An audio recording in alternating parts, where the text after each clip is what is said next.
Good evening. Welcome, everybody. This is the April 16th, 2020 meeting of the Beverly Community Preservation Committee. And thank you for joining us. I am Marilyn McCrory, the chair of the Community Preservation Committee. I want to let you know that this evening the meeting is being recorded by the City of Beverly and live streamed by BevCam on both Channel 99 and we have BevCam's YouTube channel. I'm going to first call on committee members and persons anticipated on the agenda to see if they're present and can hear me. I'm also going to ask, if you can, to mute yourself. We're getting a little bit of background noise and feedback. And when you want to speak, you can unmute yourself. But so I'm going to call committee members and just ask you to record yourselves as being present. So first, Heather Richter, Vice Chair. Here, present. John Hall. Present. Christy Edwards. Present. Robert Buxbaum. Present. Wendy Pearl. Okay. Derek Beckwith. Present. Nancy Marino. Present. And Tom Busoni. Okay, so we're missing Wendy and Tom. And then just for the record, Denise, would you let us know you're present? Yes, present. And Jody Byrne, our note taker. Jody, I see you. So I'm gonna say you're present. Let's see, and I'm also going to ask the folks that we've invited to be here tonight to just acknowledge that you're here. So first, Beverly Housing Authority, Dawn Goodwin. Here. I'm Gillis here. Park, yeah, thank you. Gillis Park Project, Tiffany Collins. Yeah, I'm here. Susie Lamont. Yes, ma'am. And from the Cabot Theater, we have Casey Soward. Casey? Just I can see you. So I'm gonna Denise, just record that Casey's present. Rachel Hertzberg. Yep, I'm here. And Bob Stoneham. Here. Thank you. Since this meeting is being conducted remotely, I've also been asked to provide the following introduction. This open meeting of the Community Preservation Committee is being conducted remotely, consistent with Governor Baker's executive order of March 12, 2020, due to the current state of emergency in the Commonwealth precipitated by the outbreak of COVID-19. In order to mitigate the transmission of the virus, we've been advised and directed by the Commonwealth to suspend public gatherings, and as such, the governor's order suspended the requirement of open meeting law to have all meetings in a publicly accessible physical location. Further, all members of public bodies are allowed and encouraged to participate remotely. The order allows public bodies to meet entirely remotely so long as adequate alternative public access is afforded so that the public can follow along with the deliberations of the meeting. Ensuring public access does not ensure public participation unless such participation is required by law. This meeting may feature public comment.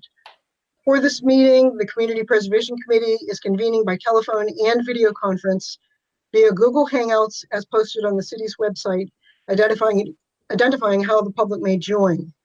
Please note that this meeting is being recorded and televised live, and that some attendees are participating by video conference. Accordingly, please be aware that other participants or viewers may be able to see and hear you, and anything that you broadcast may be captured by the recording.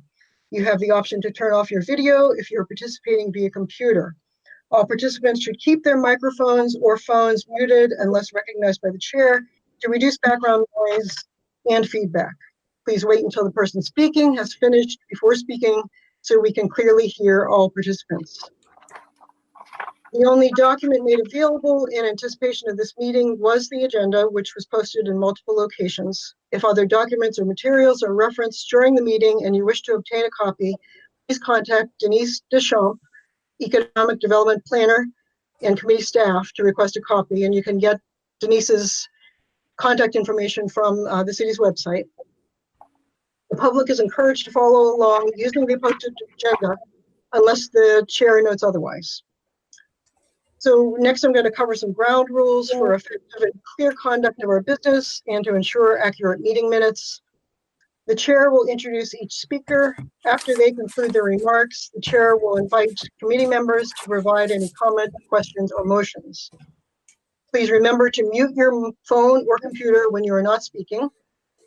You may mute yourself or be muted by the meeting host.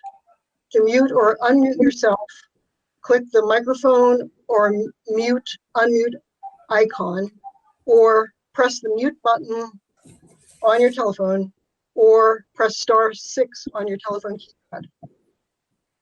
Please reserve the chat function for technical difficulties or to indicate you wish to speak and not for public comment.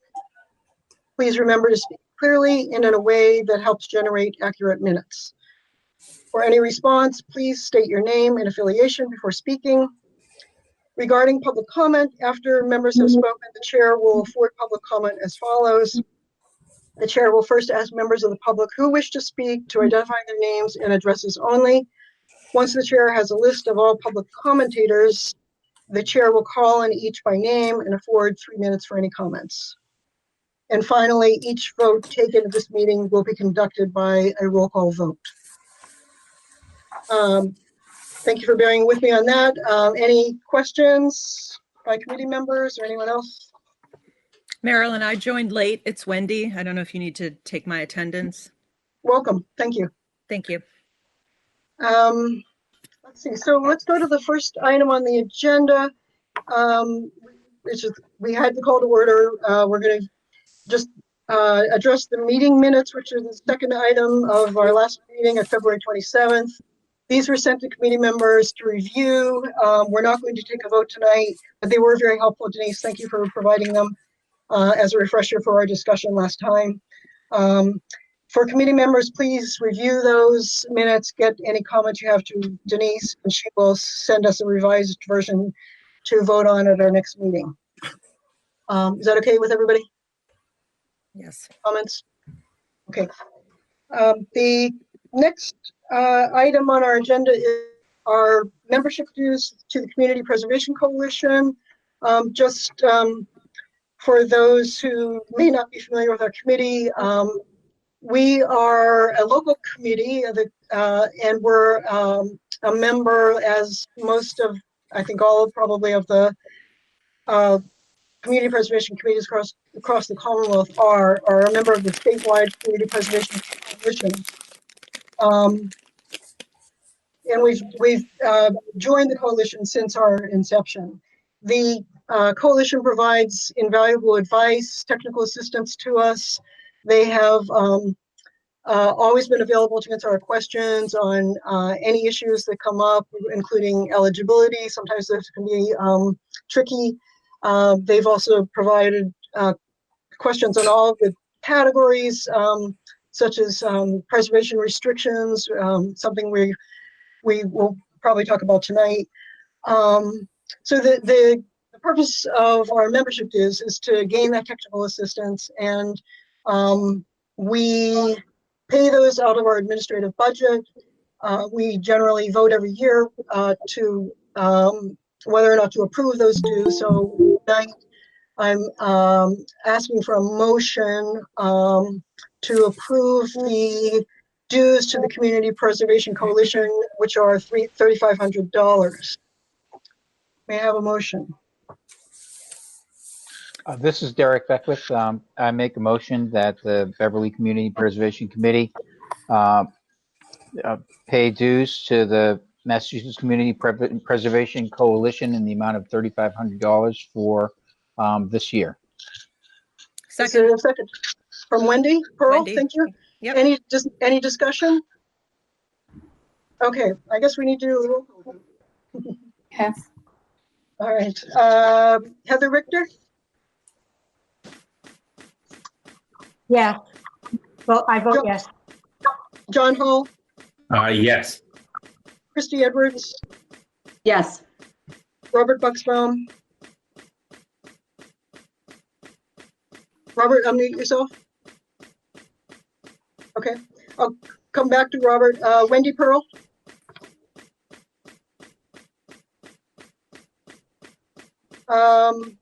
not hearing you, Wendy. Derek Beckwith.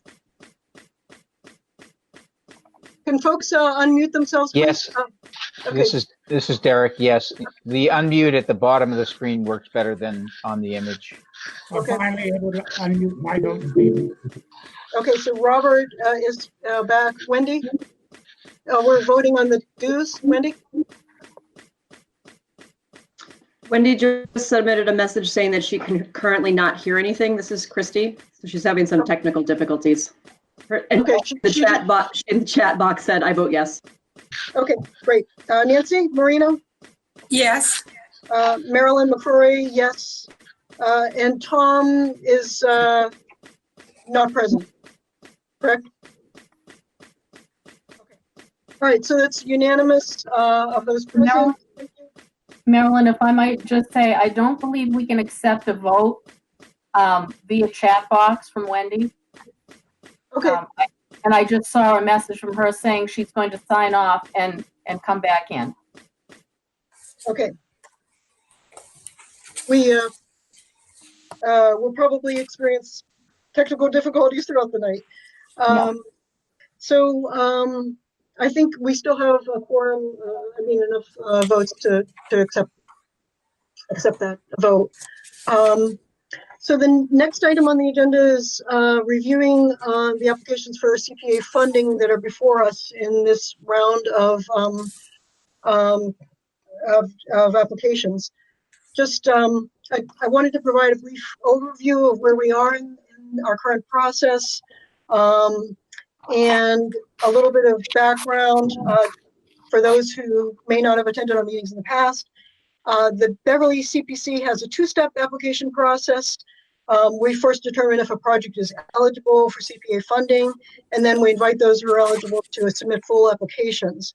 So we've gone through that process. We have also started to review the applications over several meetings and score them. We held meetings on January 16th, January 30th, and February 27th to conduct that discussion and review. We have a set of evaluation criteria that we use to evaluate projects, and we have used that.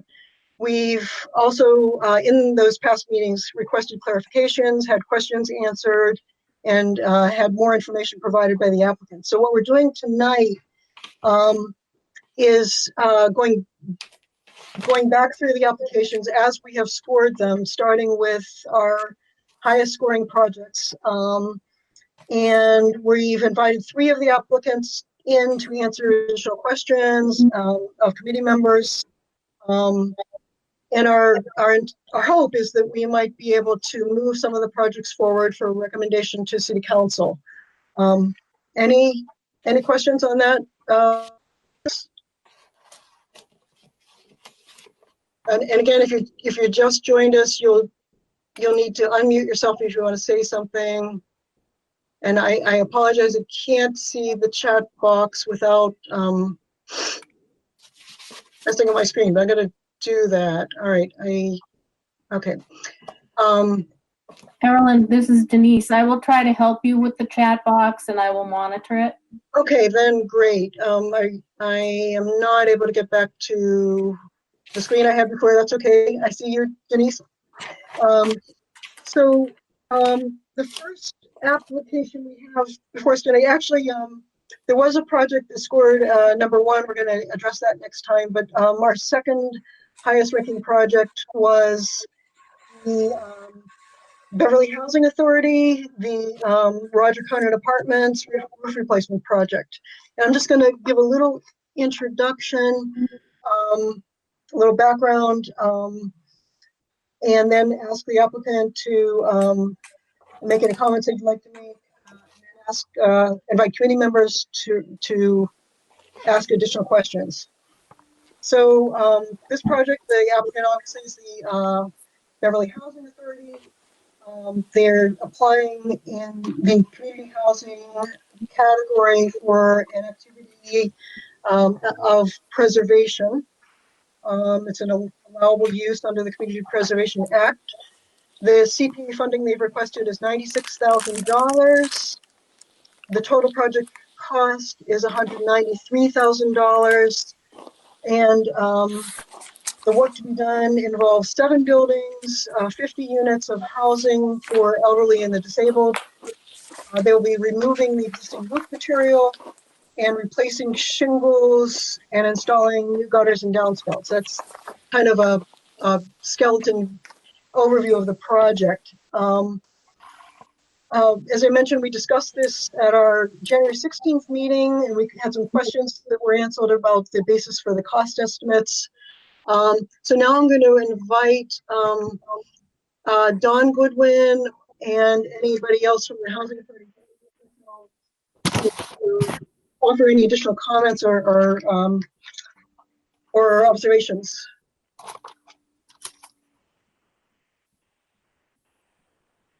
Don, are you there?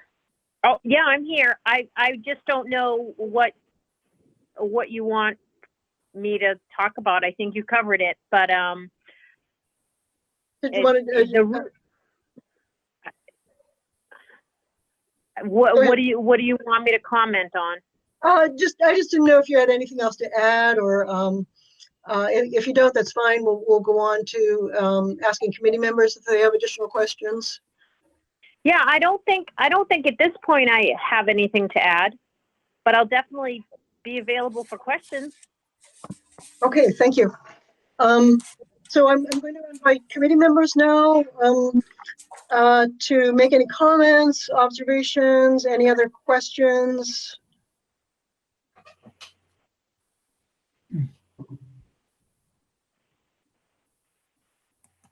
I'm remaining silent here just to give folks a chance to unmute themselves.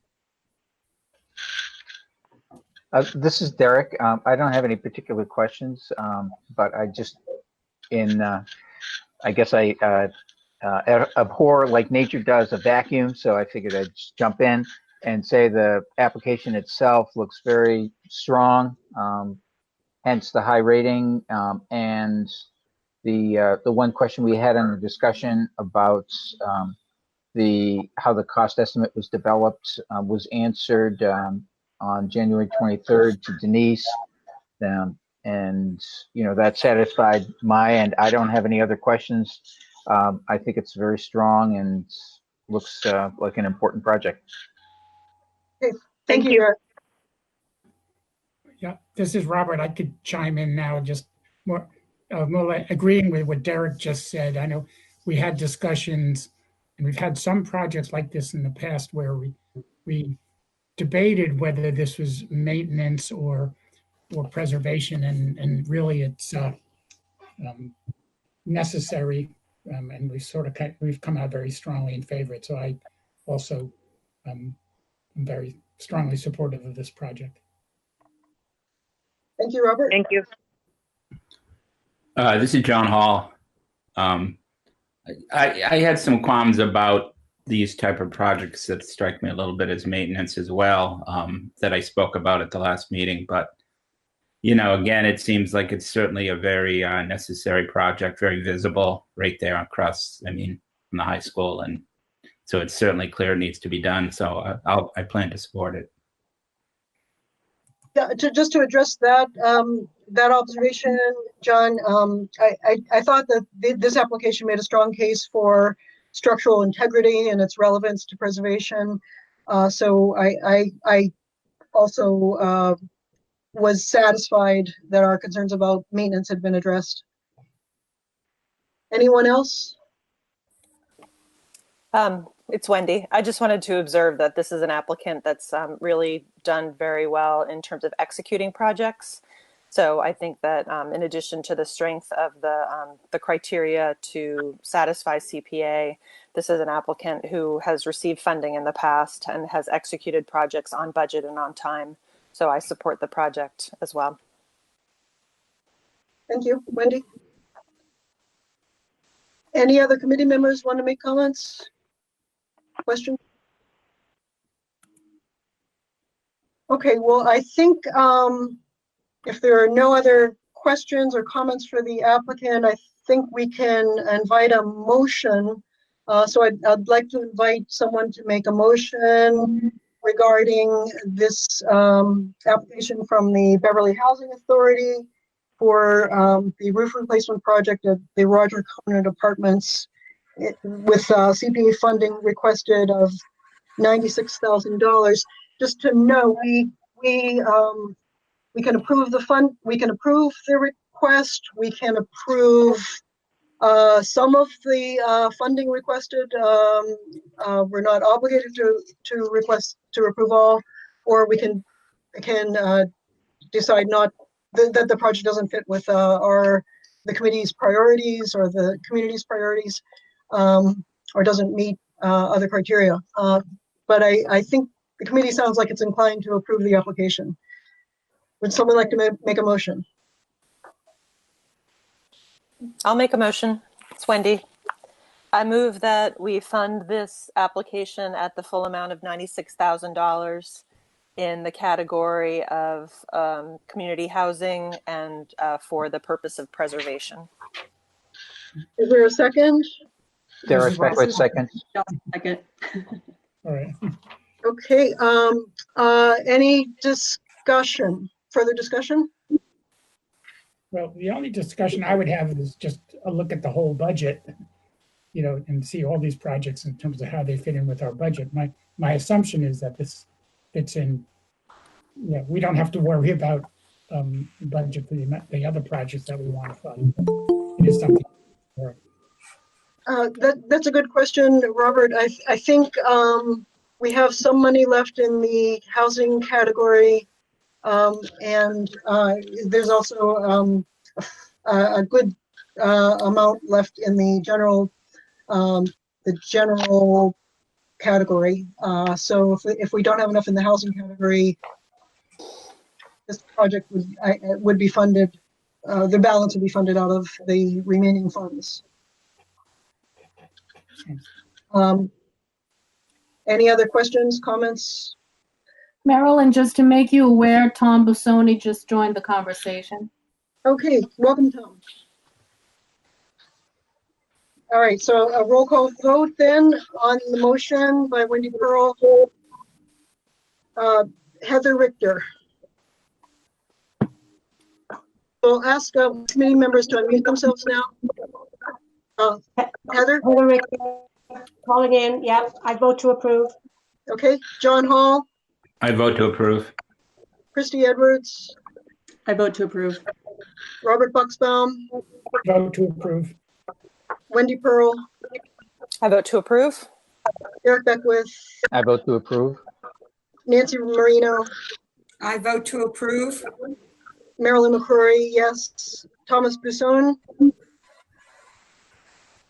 Tom? Tom, are you there? He has to unmute himself. Can you hear me? Yes. Yes. Oh, yes. All right, thank you. That's a unanimous vote. Thank you very much. Congratulations, Don. Just a note, Don, you know, obviously we need to execute a memorandum of understanding, and until that's executed, work shouldn't begin on the project. Okay. Thank you very I much. want to thank you. I want to thank you all.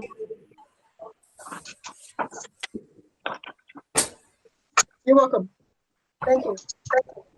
Thanks for the work you do. Okay, so the second project on our agenda is the Ward 2 Civic Association Village Park staircase. And I'm going to ask folks to mute themselves again, please.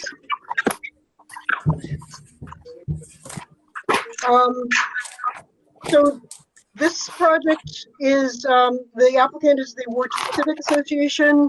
The project is the Gillis Park Staircase. This is in the two categories, historic preservation with the allowable use of rehabilitation and restoration. It's also being presented in the recreation category in that same use, rehabilitation, restoration. The CPA funding requested is $22,635, and the total project cost is $22,935.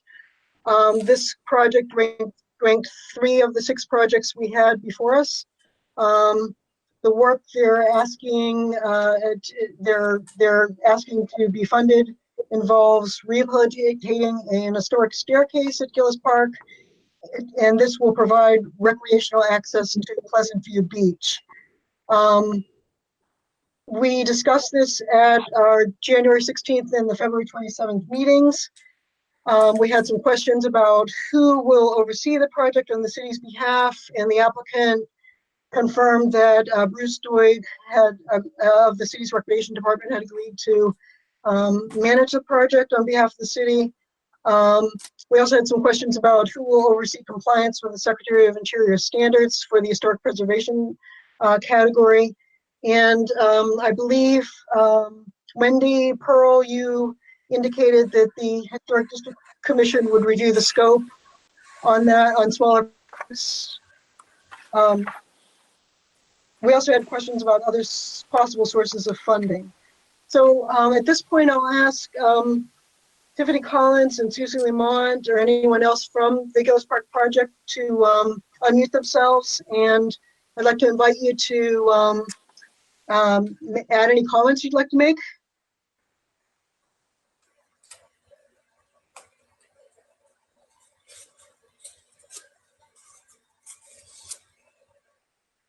Hi. Hello. Hi, Susie.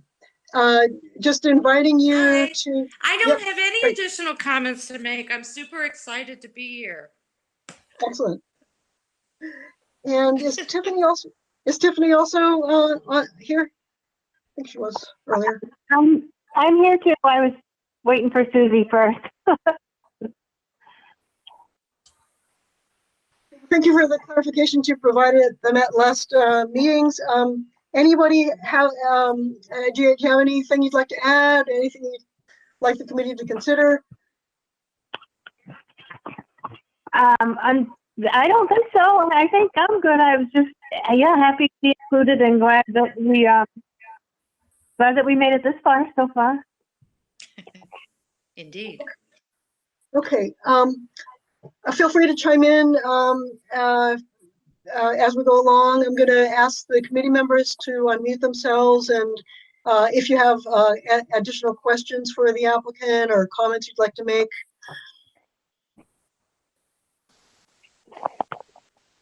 This is Wendy. I just want to comment on, you said that I had noted that the Historic District Commission would review the scope of work. That would be as part of the kind of conditions of funding this project. So they have not reviewed it yet. And the main discussion was whether the treads needed to be granite or brick. And it seems like there's support for, there's documentary support for either one, but I think the applicant landed on doing brick because we know that was there. That's what we have there now. So, I mean, I think everything else is totally according to the Secretary of the Interior standards and meets all the criteria for preservation. Okay. All right. So one I'll ask other committee members to continue chiming in, but one approach is when we, if we decide to approve this application, we can attach conditions.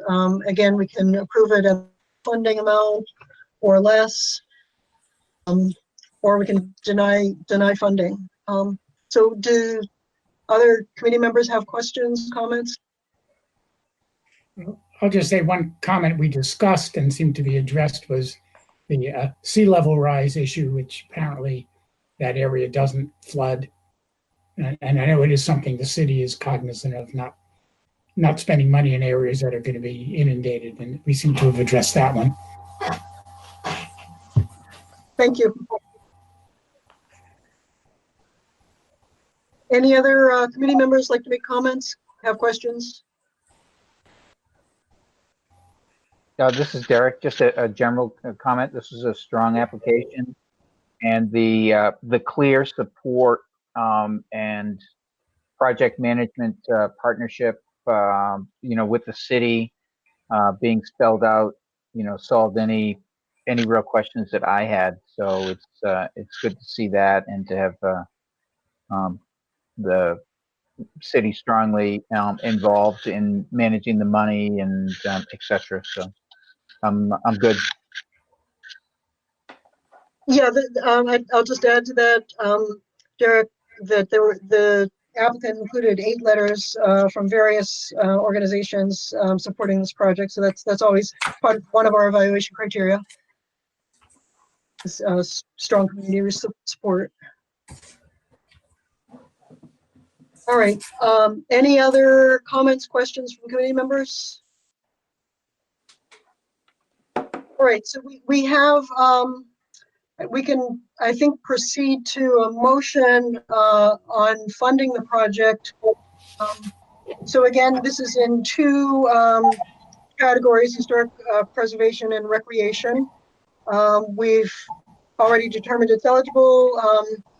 I'd like to invite a motion to regarding the project. Would someone like to make a motion? I'll make a motion. This is Tom. Thank you. Go ahead. No, I make a motion that we approve that project. I don't have. We're approving the all right. And are we approving it in the full amount of requested funding? Yes, I would include that in my motion, yes. So we have a motion from Tom Bissoni and a second from Robert Buxbaum. Do we have any more discussion, questions? This is Christy. Since it's both a historic preservation project and a recreation project, could I suggest that the CPA funding be sort of evenly drawn from the historic preservation reserve and the balance from the general reserve? Tom, would you accept that amendment to your motion? Yes, I would. And Robert, will you second that again? Second again.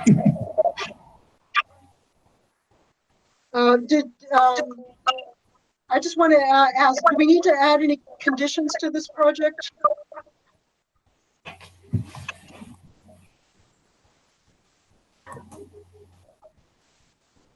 But I think if it's in the preservation category, the conformance to the Secretary of the Interior standards should be verified by the Historic District Commission through a review of the scope of work.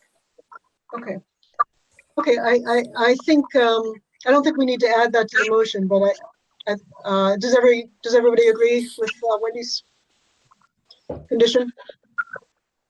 Yes, this is Derek. That's typically what we do. Okay, so I think if there's no more discussion, I'll do a roll call vote. Okay, I'm getting a little feedback here. Sorry. You can just say yes, committee members. Heather Richter? Yes or no? Yes, okay. Yes. John Hall? John Hall? John? Yes, unmuted. Muted. Christy Edwards? Yes. Robert Buxbaum? Yes. Wendy Pearl? Yes. Derek Beckwith? Yes. Nancy Marino? Yes. Marilyn McCrory, yes. Thomas Busson? Yes. Okay, again, thank you very much. That's unanimous. And thank you, Tiffany and Susie. Congratulations. Thank you for the consideration. Good luck. And again, as we said to the previous applicant, we need to execute a memorandum of agreement before you start the work. Of course. We will not let you down again. Ward 2 has been awesome. Thank you. Ward 2. Okay, thank you. Thanks all. Thank you. So the last application before us tonight is the rehabilitation of the lobby of the Cabot. So I'll just again give a brief overview and invite the applicants to unmute themselves and add anything they'd like to add after I give this brief introduction. So our applicant is the Cabot. The project is the lobby restoration and renovation.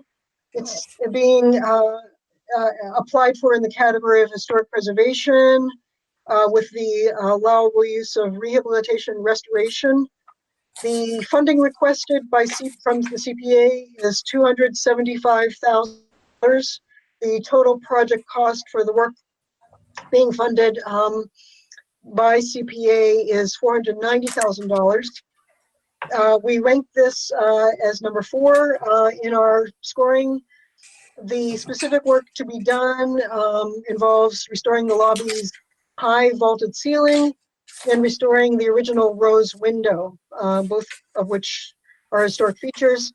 Obviously, this is part of a much larger project. I think the total cost of all the renovations indicated in the application was $1,650,000. We discussed this at our January 16th and February 27th meetings, and we had a number of questions about the amount of funding being requested. We got some clarifications on exactly what's being requested from CPA, the status of other funding sources. We asked for clarification on what work CPA would be funding. We got answers to all those things. We also asked about compliance with the Secretary of Interior standards, and again, received confirmation regarding that.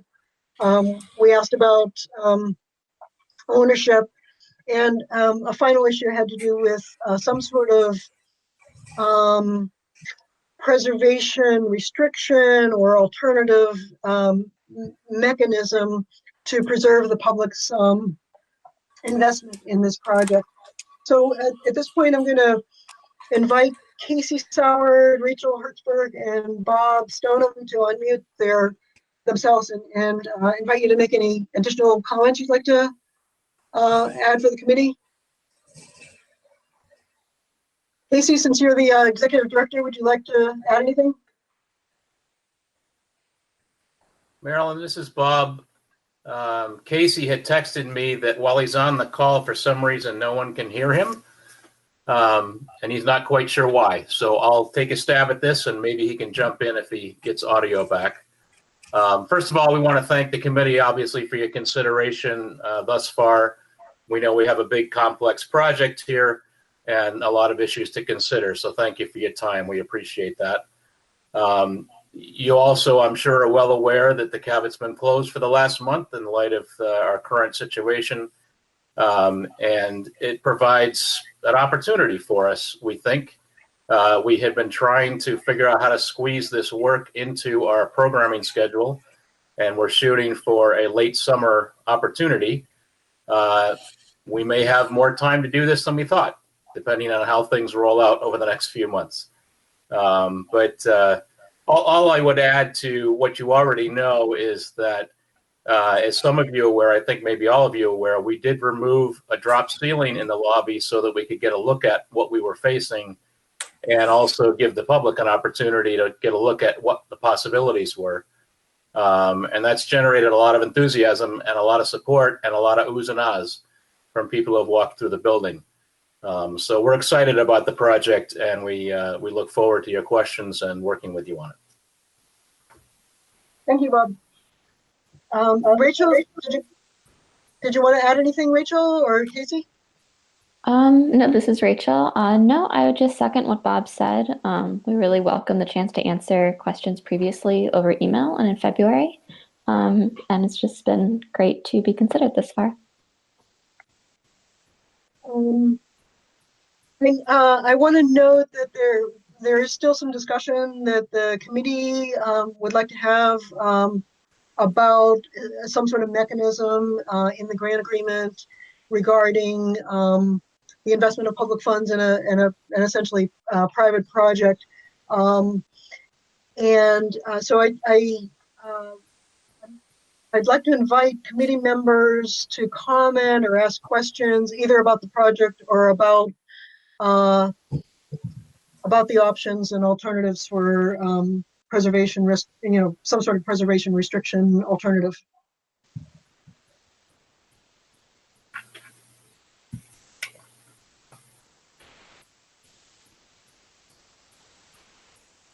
So is that what we're talking about now? The preservation alternative? The restriction alternative? Yeah, or any other comments or questions you have for the applicant on this project. So did we get a budget sheet, our own budget sheet? We did, yes. We did, okay. I was looking through emails and I just didn't see it. Yeah, on January 24th. So the cabinet submitted a revised, or rather submitted the form, that's part of the application with a breakdown of funding.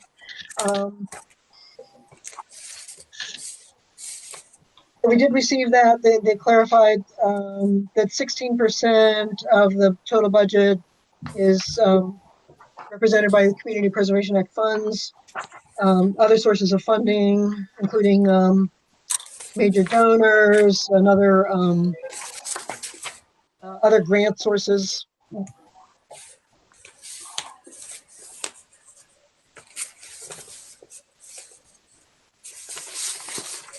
Any other questions for the applicant from committee members?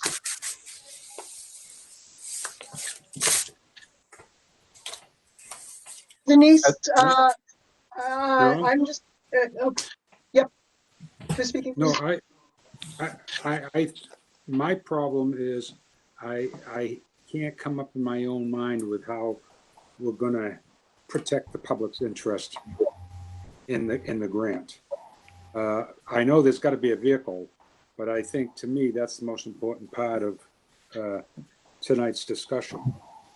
I mean, the project I like. I mean, I think it's a good proposal, but I'm not sure, because it's a private entity, how we can protect the public's interest. This is Christy. I'd like to actually respond to Tom's concern with what I would suggest. Looking at the memo that Denise provided to the CPC dated February 10th, that compiled a number of different options that other communities had used in situations like this. The one that I was drawn to the most in relation to this particular project was the example given that was given by Boston, which included both a clawback clause that would require the recipient to pay back to the city a percentage of the total amount awarded in various timeframes. So for Boston, it was grant award to be reimbursed 100% if sold within 5 years, 75% if sold within 10 years, and 50% if sold within 15 years. In addition, they also included a commitment to maintain the improvements clause, which says, and I'm going to quote, recipient and its successors and assigns shall not change or alter the improvements made in conjunction with this grant, apart from ordinary maintenance and repairs, without prior written approval by the city for a period of 15 years from the final date of completion.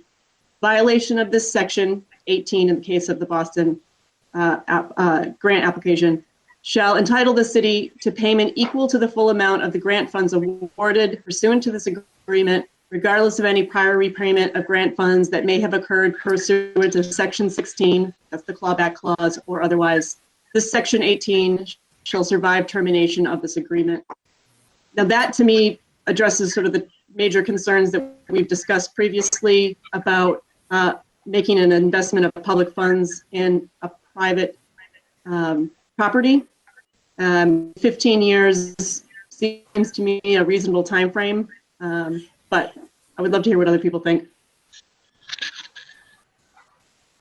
What other committee members want to say? Chrissy, This is- I like that as well, Chris. My problem is we're going to set a precedent tonight. And I want to make sure that we are of that frame of mind, because there are going to be other private projects now that are going to come forward and use this as a basis for being allowed to do it. And I'm not saying I'm against that, but I'm just saying I want the committee members to be aware that everything we do like this is a precedent, and it will be used in the future. Well, can I point out there already is a precedent for private projects, because the Historic Society, Historic Beverly, is a private organization. We have funded several projects of theirs, and we have required preservation restrictions. So this would be a change from our precedent.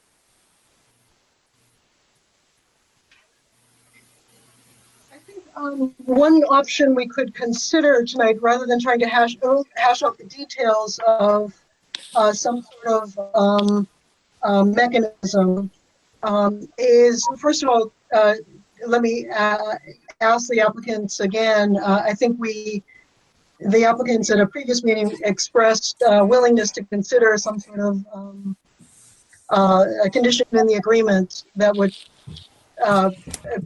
be similar to what Christy just described. So the Bob, are you still on the call? Yes. Yeah. Would you be amenable to some sort of clause in the grant agreement that is a clawback provision? Yes. I picked up most of what Christy said, and it sounded reasonable. So we would definitely be willing to talk with the committee about the specifics of what they want. But we are willing to discuss that and consider that for sure.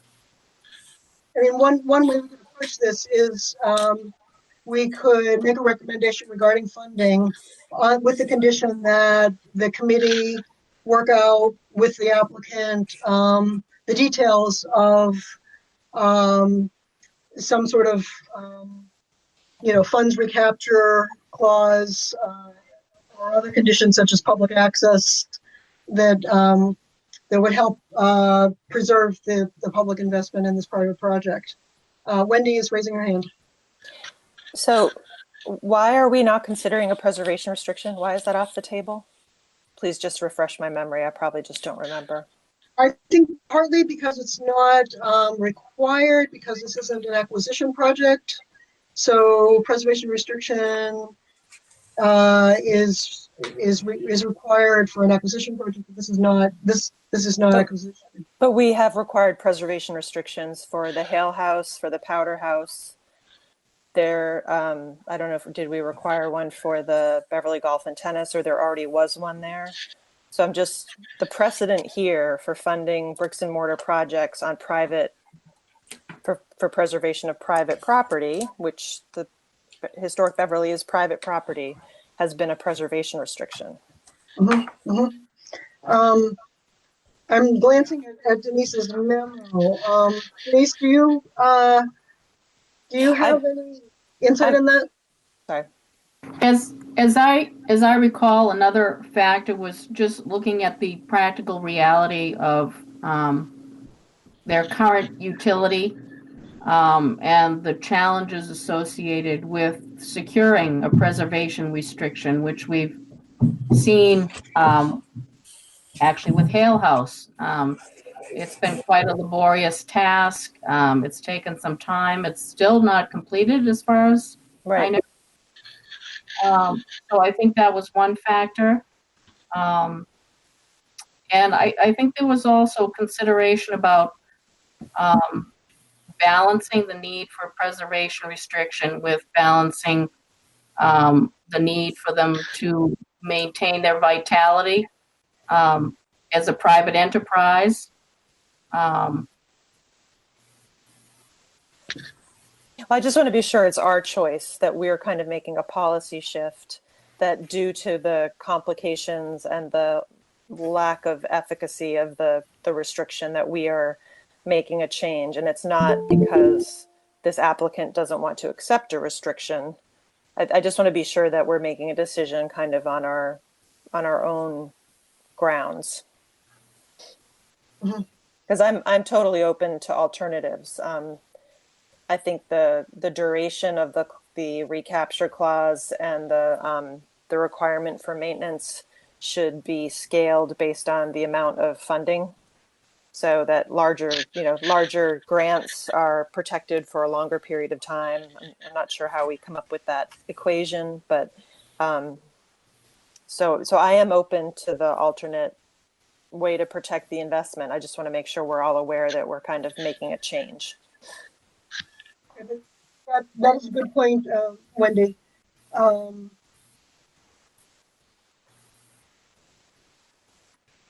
Are we, do other committee members have thoughts on this, which is a change in the way we've handled our historic preservation projects in the past? This is Derek. I think both Chrissy and Wendy actually talked about the approach that I think makes sense in terms of clawback over 15 years. But Wendy, your point about the amount of funding, it probably would make as much sense to hold a $10,000, project to a 15-year piece. And right.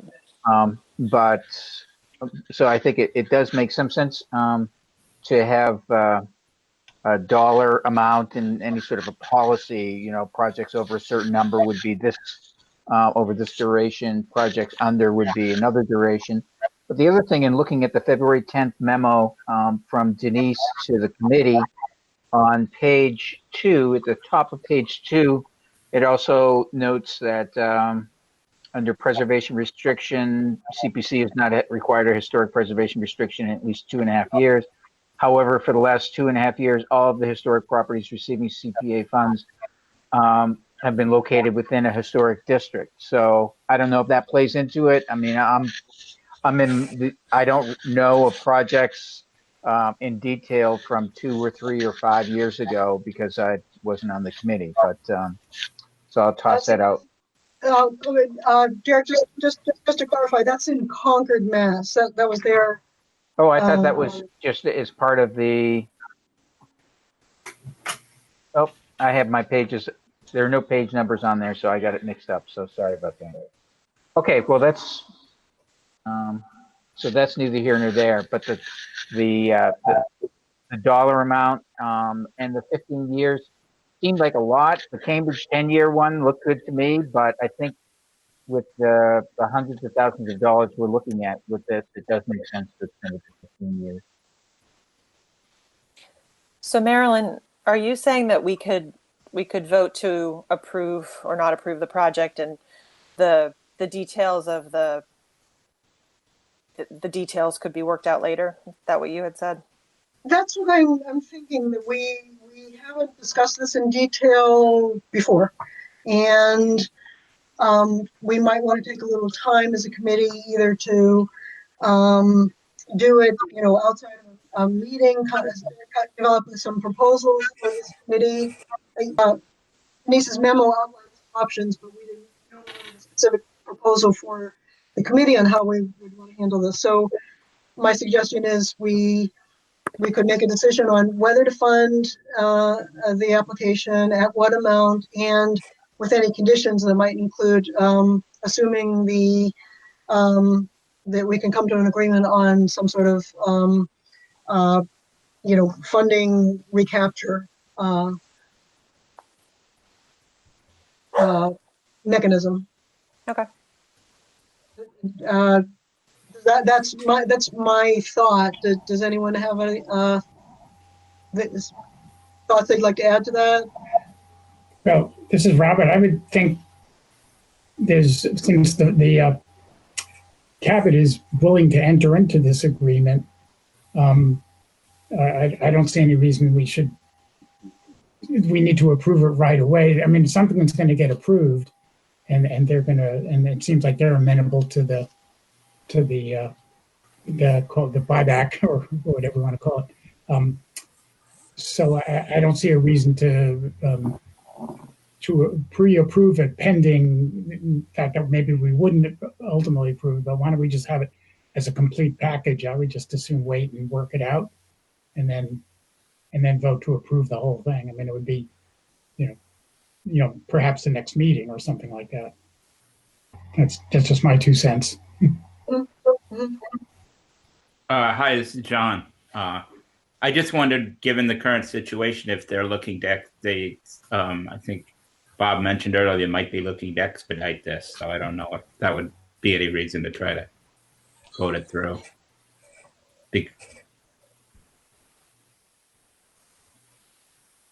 Bob, are you there?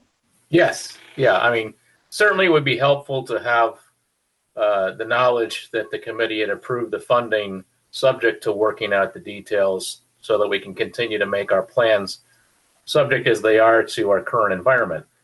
But we are working with our contractor to line up contractors and be ready to move as soon as that's feasible from a funding and from a public safety standpoint.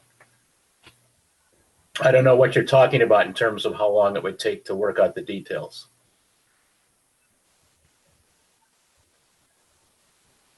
Is that another couple weeks, or is it another month, or is it another 3 months that would make a difference? Generally, we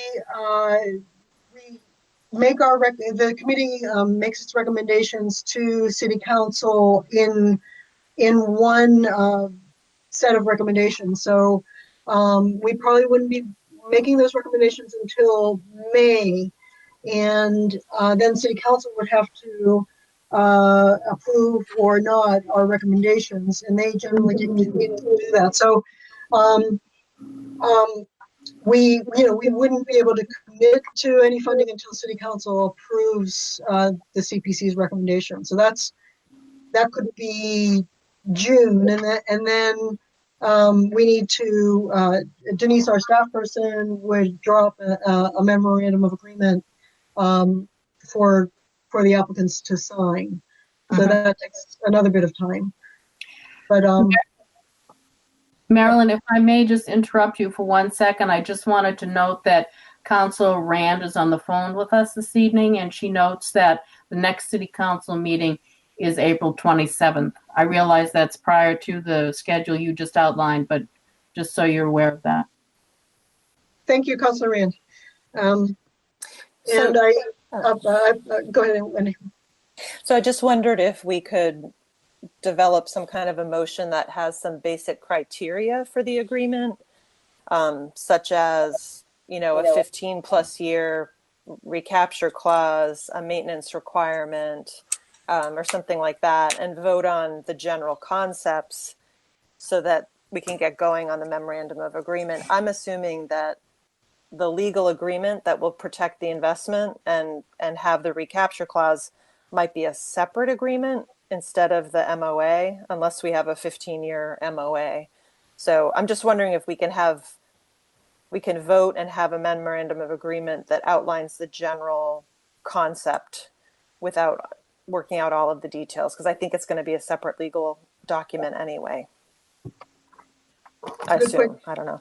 What since you're on this thought, what are some of the general concepts you think we need to address? Well, if we were to propose a motion, something like to approve funding in the full amount, provided that prior to beginning work, an agreement that establishes a 15-year recapture clause for the full amount and a maintenance period equivalent with the investment of public funds, that agreement be executed before work starts or before the first disbursement of funds or whatever milestone that might be. Okay. Are there other comments on Wendy's proposal? Tom is trying to speak, but we can't hear him. Who's, Tom is trying to speak. Oh.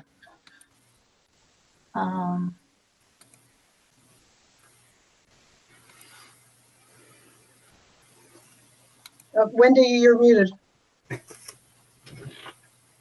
Wendy, can you unmute yourself? I see you're talking. Yeah, I think Tom is not mute. We should be able to hear him. So, yeah. I mean, just a closing thought. I mean, I was really supportive of this project, and I think it sounds like it would be helpful to the Cabot in their planning to know whether funding might be forthcoming or not. So I feel compelled to have I would make a motion tonight and see kind of how it falls on everybody. But This is Derek. I'd agree with what Wendy said. John, I would also. Me too. This is Christy. Anyone else? This is Nancy. I agree with the others. I'd like to see us move this forward. Okay. Robert, are you okay with what Wendy's idea of outlining some basic criteria for conditions? Yeah, that would be fine with me. Yeah, I mean, I'm very supportive of the project, like everybody else, and I certainly wouldn't want to get in the way of its success. Okay, so from what I'm understanding, Wendy, you're suggesting we make a motion tonight that includes some basic criteria for conditions that we assume then that we'll hammer those out in the next before the next meeting, perhaps, and come to an agreement with the Cabot on what those might look like, and that there might be a separate legal agreement. And Denise, I might ask if you could check with Stephanie Williams on that legal agreement, what that might look like. And in the legal agreement, Wendy, was to address what? well, Christy seems more familiar with it sounded like the Boston model was a good one, and it included the kind of a long range. I thought it was it 10 or 15 years recapture clause, and then a maintenance requirement if that's right. If they were delinquent on the maintenance, then funds could also be recaptured. Yeah, in the memo that Denise put together, it appears as though both of those clauses, both the clawback clause and the commitment to maintain improvements clause, were part of their grant agreement. And it looks like a sample grant agreement was attached. I don't have that in front of me, so I don't know what that looks like. And I don't know how similar that may be to the MOU that we already use and put together. But the one notation in the commitment to main improvements language did say that that particular language survives the termination of this agreement, so that even if the grant agreement ends when the project ends, the obligation does not. But I would be very comfortable letting the city solicitor figure out what that looks like if our MOU doesn't get done.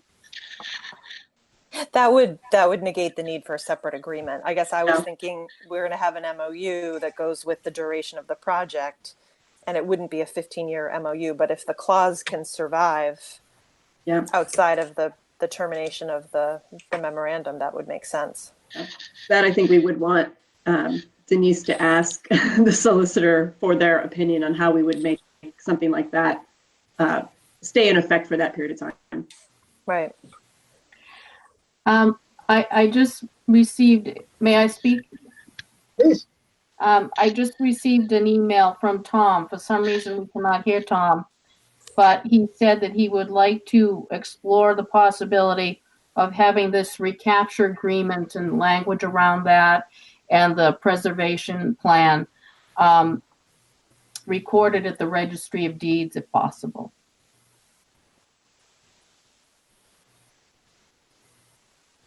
And so I will check on that. Yeah, that sounds like a solicitor question also.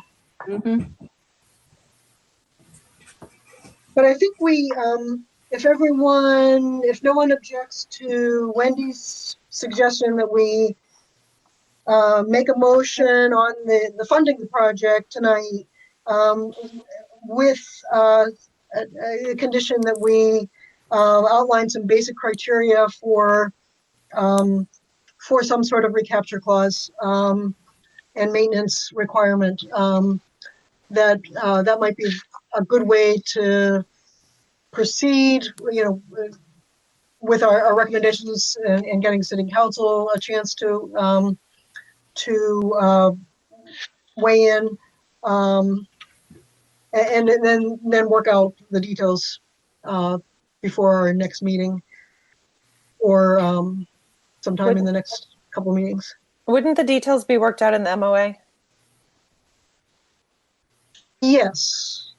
Okay, so you're saying we don't necessarily need to see the MOA to approve funding. We never have in the past. I mean, if we're using the Boston model and those timeframes and we're comfortable with them, and what is there to discuss? Well, I think we should put a little more. We should see something in writing specific to the Beverly CPC in terms of timeframes, percentage of clawback. I'm not real comfortable just saying let's adopt the Boston model tonight myself. I'd like to. I mean, I think the general concept is good. And I think, we all were pretty agreed on having some sort of protection, just that the details hadn't been decided upon yet. So I'm going to, if there's no other discussion, I'm going to invite a motion. And Wendy, since you had some very specific, I'm not sure. The representative for the commission, I'd like to invite you or anyone else to make a motion, but you had already kind of like half made a motion. I will move. So the amended budget was 275. Was their request 275,000? Is that right? That's right. Yes, that's my yes. Okay. So I will move that CPC fund the Cabot Lobby restoration renovation project at the amount of $275,000 in the category of historic preservation for the purposes of rehabilitation and restoration, provided that the city and, the CPC and the applicant can come to terms around a long-term agreement regarding recapture of a public investment should any change to the property occur, and the maintenance of the improvements over a period of time, something like 15 years. Is there a second? John. So John Hall seconds that? Yes. Thank you, Wendy. Denise, did you get all that? I got most of it. Luckily, this is being recorded. Okay. All right. Any further discussion of the motion? Hearing none, I'll invite a roll call. And again, you can just say yes or no as I call your name. Heather Richter? Okay, I'll skip Heather for now. John Hall? Yes. Christy Edwards? Yes. Robert Buckstone? Yes. Wendy Pearl? Yes. Derek Beckwith? Yes. Nancy Marino? Yes. Marilyn McCrory, yes. Tom Busoni? Once again, Tom cannot communicate with us, but he is voting yes via email. I explained to him I didn't know if we could legally accept that, but I'm just communicating that to you. Okay, I think since it's in writing, I would, but that's a legal question. Yes. Let's see, there was somebody who was muted. Heather, are you still there? Heather, can you unmute yourself? Heather Richter?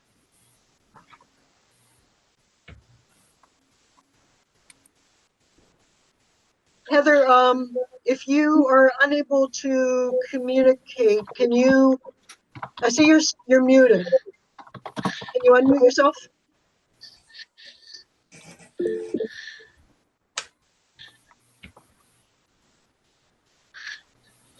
All right.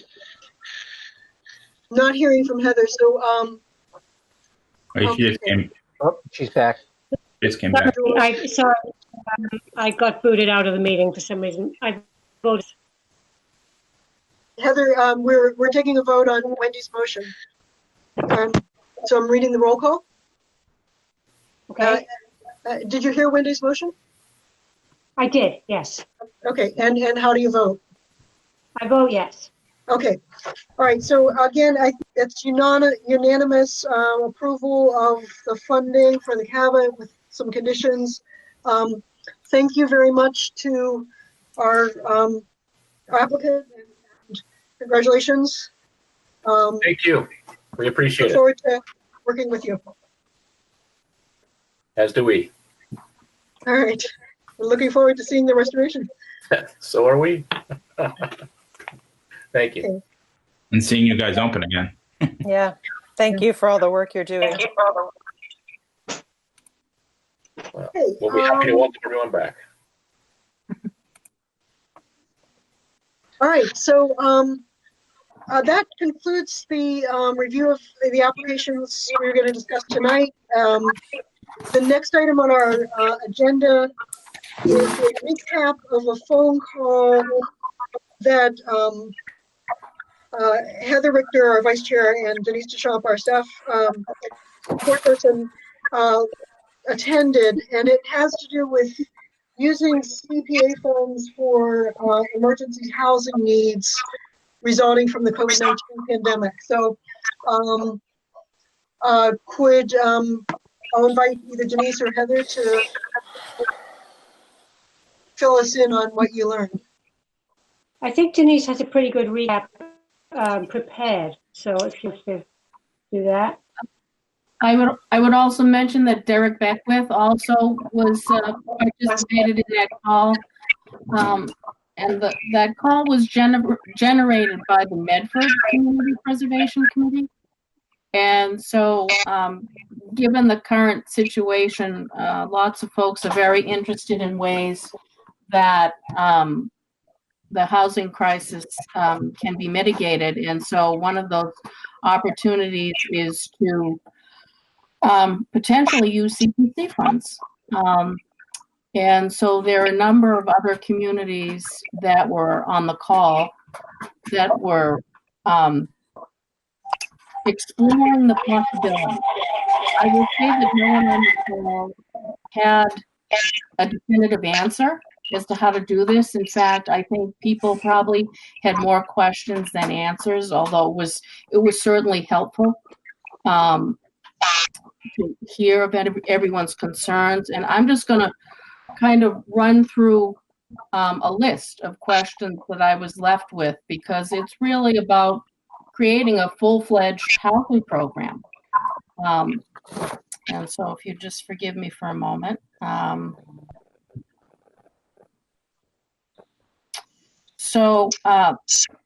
again, these are in the form of questions.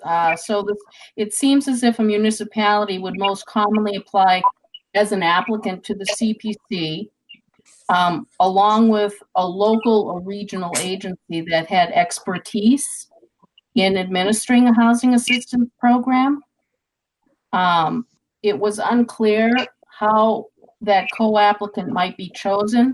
They suggested actually in their PowerPoint presentation several co-applicants around the state and several of them here on the North Shore, including Harbor Light Community Partners,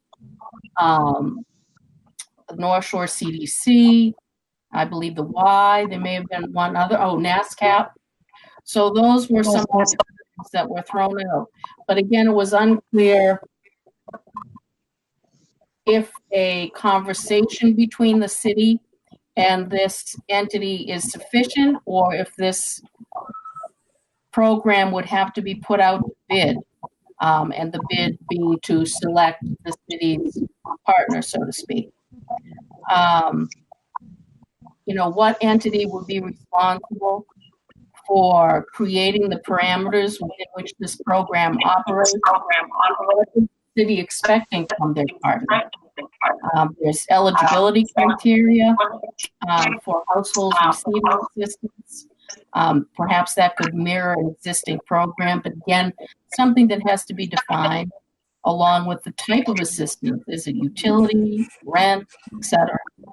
The amount of assistance per household, the need to define the duration of this program. Is this an emergency program that's going to live, that is going to be in effect through 2020 and maybe 2021, or is this something longer term that the CPC wants to consider?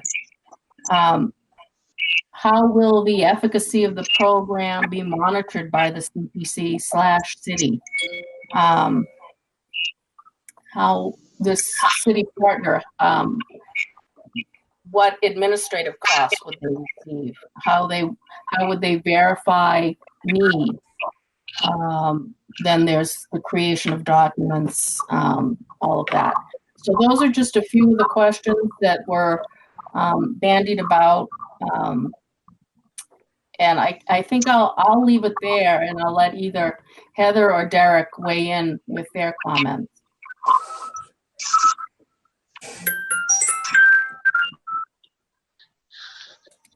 This is Derek. I'll jump in then.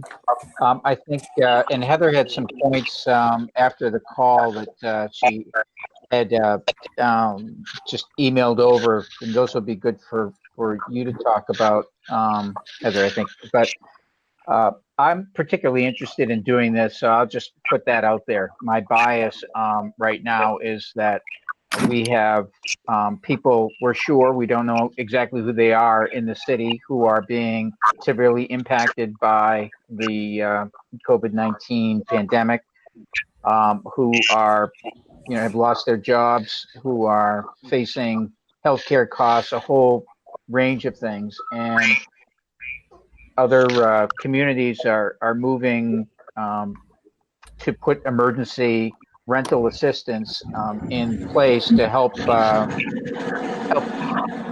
getting a lot of feedback here. I hope that's not me. And so there are a lot of particulars to it. Housing authorities were another entity that had stepped forward in several of the communities that either already have plans up and running or are putting things together. But the city, in the part of the conversation I was able to be listening to on Tuesday, there were a number of communities that had the model of the city itself going to the CPC with another entity as the administrator, all set, that had experience in housing assistance programs, as Denise had mentioned, and then the details would be worked out in the application they came forward with, rather than the CPC having to come up with all of the different answers to the different questions here in terms of what the model would be, whether here in Beverly it would be the city itself and the mayor's office. And I have not talked to the mayor about this in particular yet, coming forward with either the housing authority or Harbor Light or some other entity to say that we would do this. Other cities had thresholds where you had to be at the median income or below to be able to get assistance. Others, it was, so there are a lot of different pieces to this.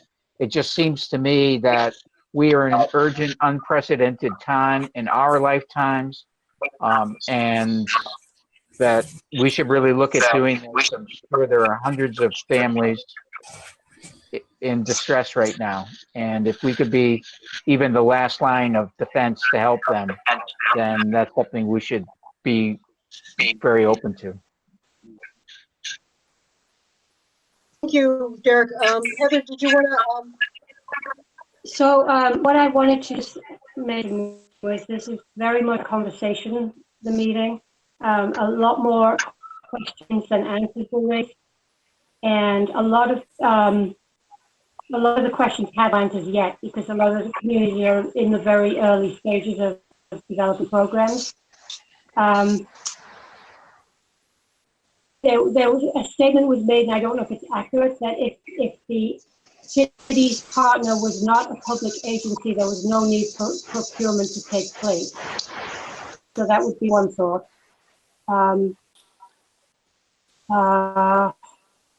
Combining other thoughts.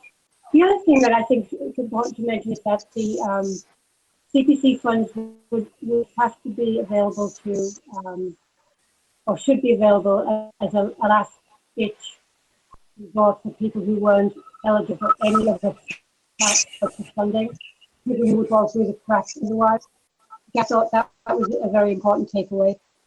And we should be careful if we go forward with something like this about combining with other sources of funding, because there could be ramifications or restrictions on the other sources of funding that might restrict what we could do, such as federal funding.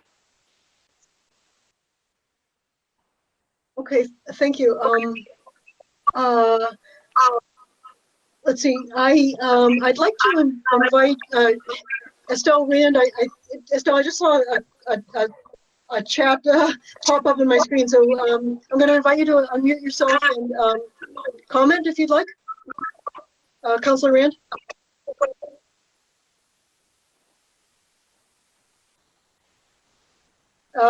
Councilor Rand, did you want to make a comment? Hi there, Marilyn. Yes. Hi. Hi, Estelle. Thanks. Were you had invited me to unmute myself? Yes. Okay. Thanks. I just had to make sure my son would stop yelling about Minecraft for a minute to not disrupt the meeting here. Thanks. Which is why I was using the comment. So sorry if that was not the appropriate way to get involved here. But I was also on that call Tuesday or Wednesday, and one of the things that I did was reach out to Mickey Northcutt and Andrew DeFranza and actually a couple of other housing agencies or, housing security agencies. I let them know that the meeting was happening. And I got some really interesting information back from both Mickey and Andrew DeFranza, just kind of talking about some of the other funding that's out there that is either intended for rental assistance, which I think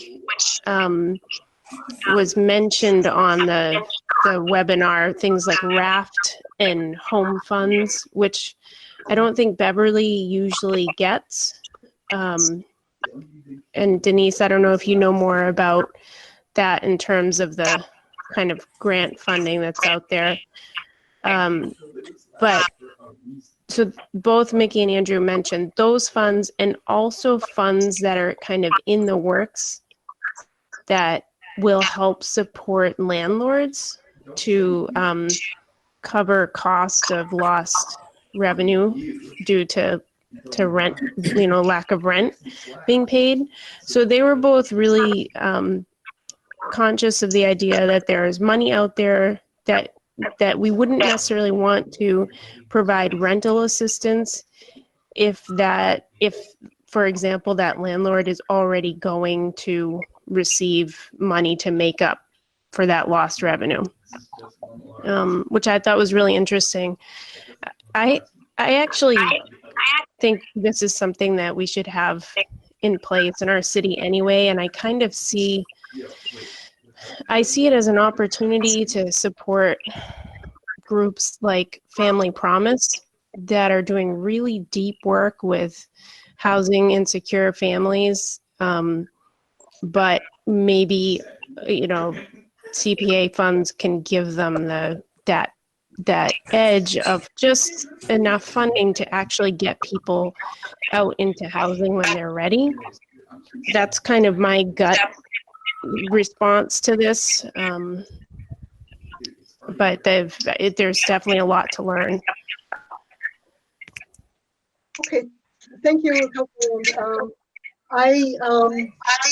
I'm scrolling through the list of attendees just to make sure there aren't anybody else who wanted to offer public comment. It's very difficult to tell. So I'm going to just again invite any committee members to offer any other, unmute themselves if they wanted to offer any other comments on this.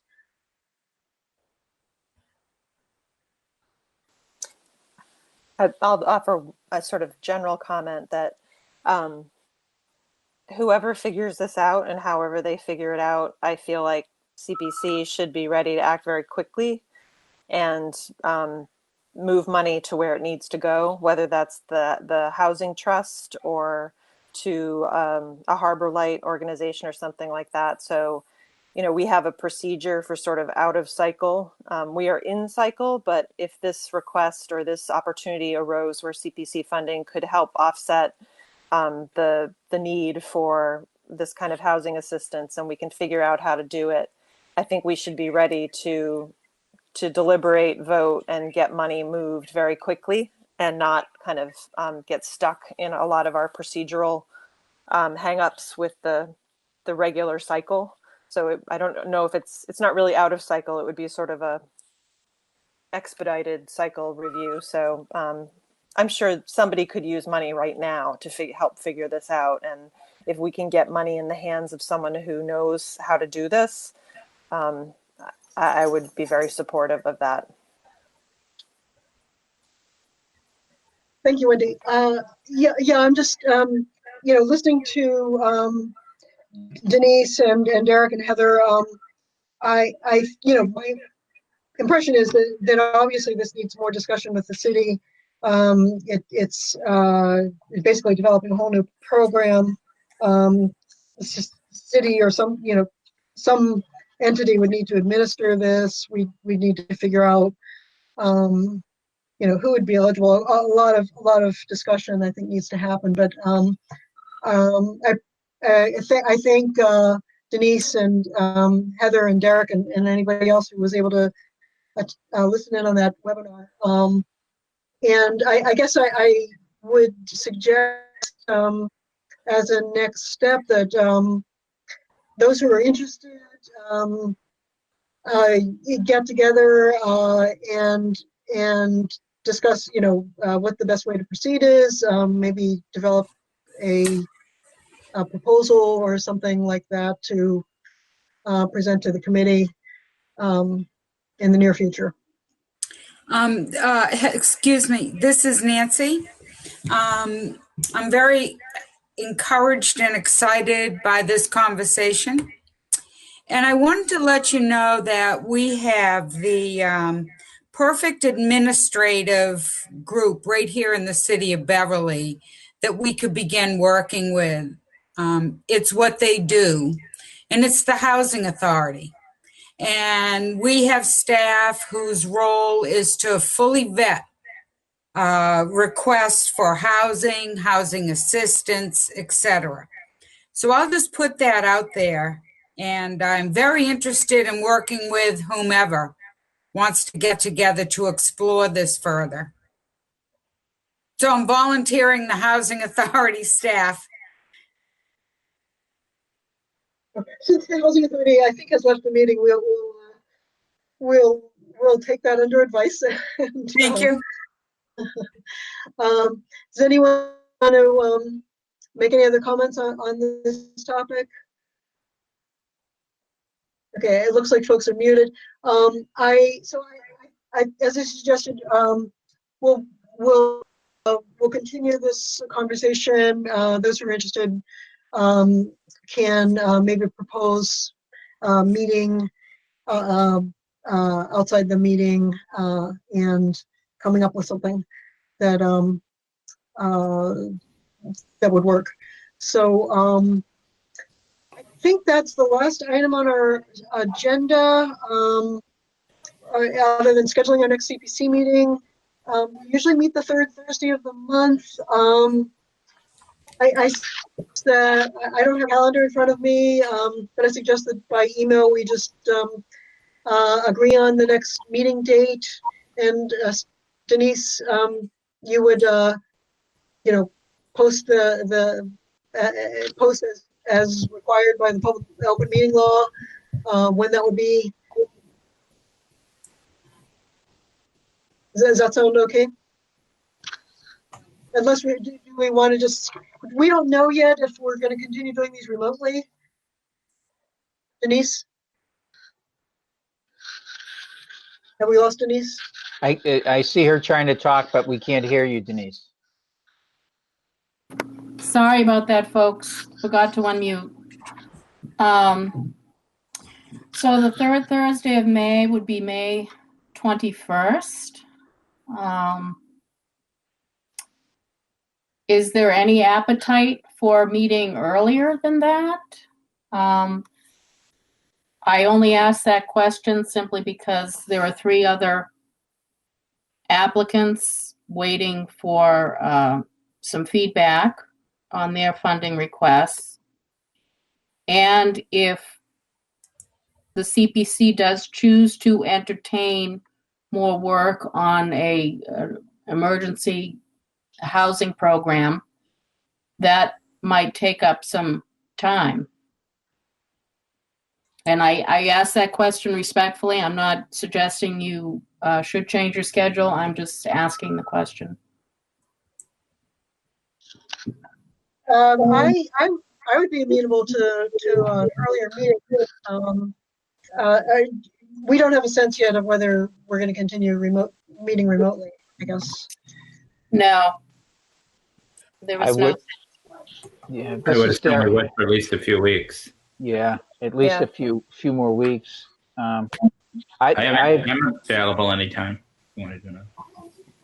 Yeah, I'm available as well, and it does seem like a good idea to move it along. But we also need to kind of put some thought into this housing issue. Rick, what if we whenever we meet again?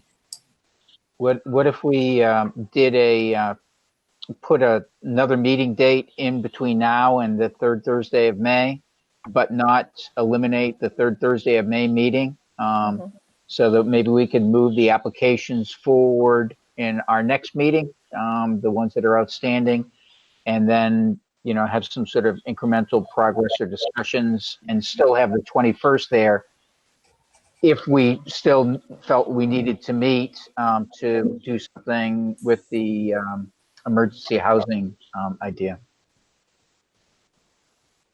I'd be amenable to that. I'm going to grab my calendar. I would be too. Yeah, I think that's a good idea.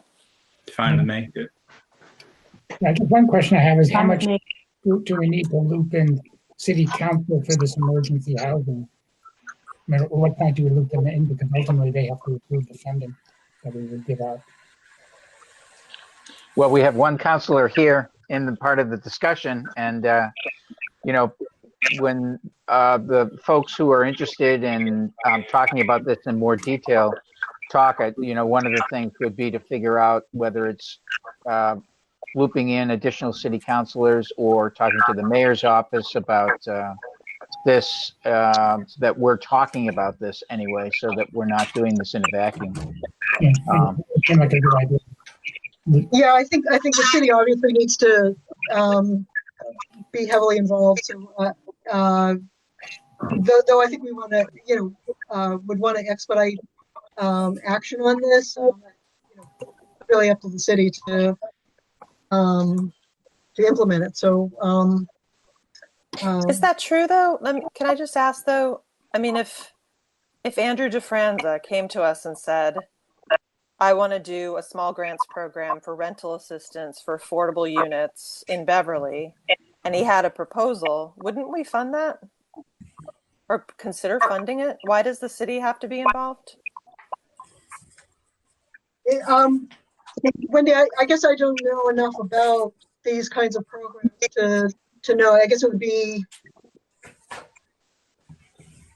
one option would be for them, another would be for a private entity, but why don't we try to learn more about this over the next, couple of weeks, and those who are interested and really digging in can the rest of the committee informed and about some options.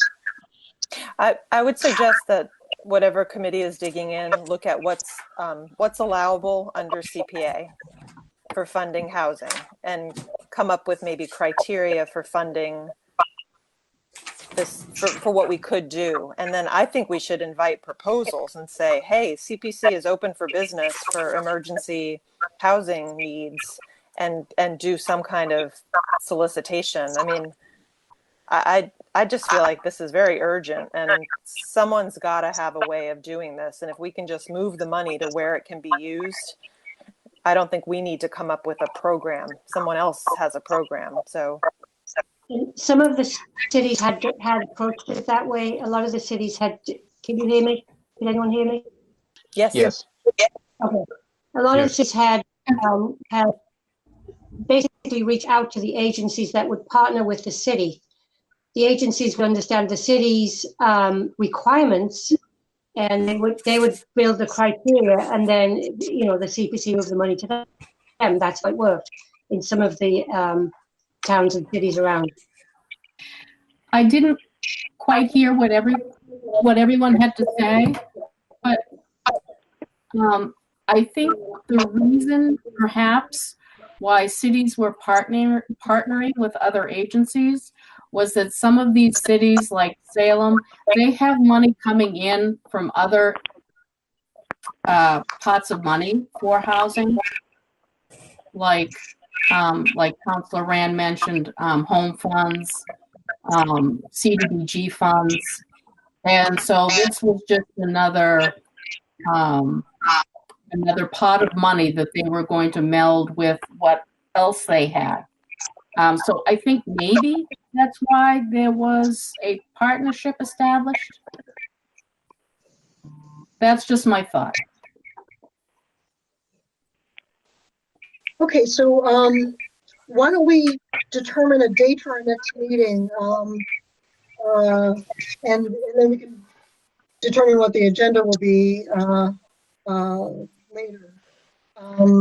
So today is the 16th. 2 weeks from today would be the 30th. I cannot do a meeting on the 30th, so I apologize.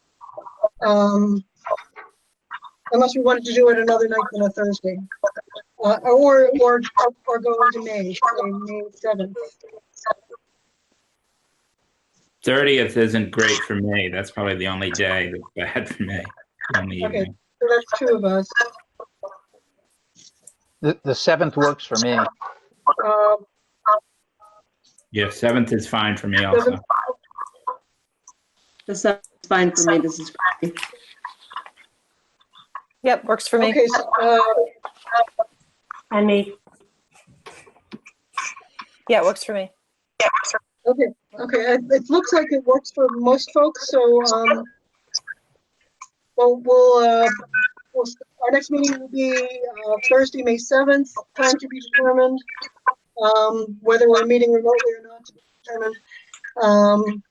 And I think that concludes our agenda. Do we have a motion to adjourn? Is that meeting at 6:30 on May 7th? I think we'll determine that, Denise. Why don't we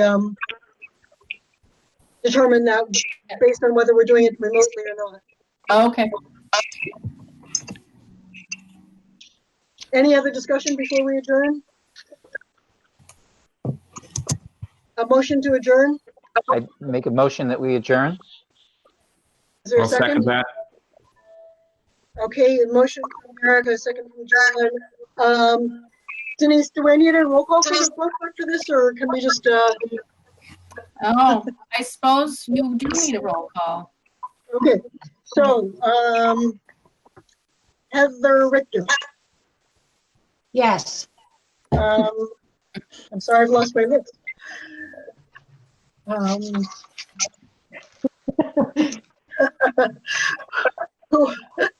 Let's see. Christy Edwards. Yes. Derek Betworth. Yes. John Hall. Yes. Nancy Marino. Yes. Robert Bucksbaum. Yes. Tom Busoni is muted. Wendy Pearl. Yes. And Marilyn McCurry, yes. Meeting is adjourned. Thank you for bearing with us on the technical difficulties. Thank you for attending the meeting, everybody. Hope everybody stays well. I just want to applaud you. Marilyn. I want to applaud Yes. Marilyn for doing such a great job. Yeah. Great. Really good job. Everybody did well. Thank you. Good night. Thanks. Nice, Take everyone. care, Bye. everyone.